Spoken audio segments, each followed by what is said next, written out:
homens destruiu tanta beleza? Por que é que esses homens não respeitam a natureza?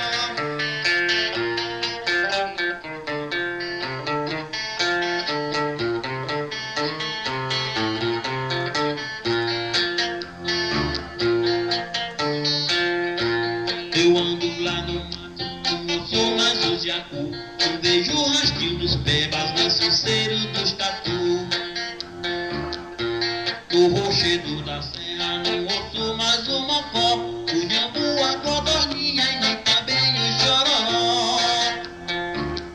Porque os homens destruiu tanta beleza?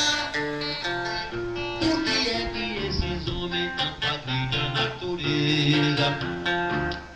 Porque os homens destruiu tanta beleza? Por que é que esses homens não respeitam a natureza?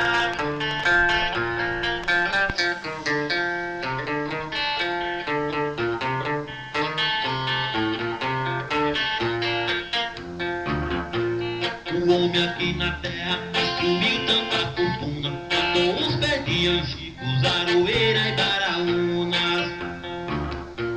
O homem é tão perverso, é triste até se contar. Corta árvore, faz coivara e bota fogo pra queimar. Porque os homens destruiu tanta beleza?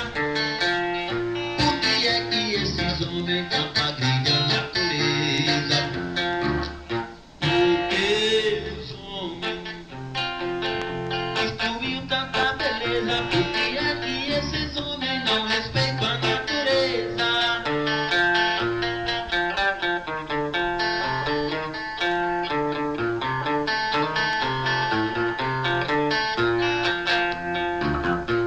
O passo da lagoa já não ouço mais cantar. Não vejo o gemer da ima e nem o cheirinho dos gambá. A caça e a caatinga estão as duas acabadas. Não se vê o chia de um grilo até as plantas envenenadas. A caça e a caatinga estão as duas acabadas. Não se vê o chia de um grilo até as plantas envenenadas. Porque os homens destruiu tanta beleza?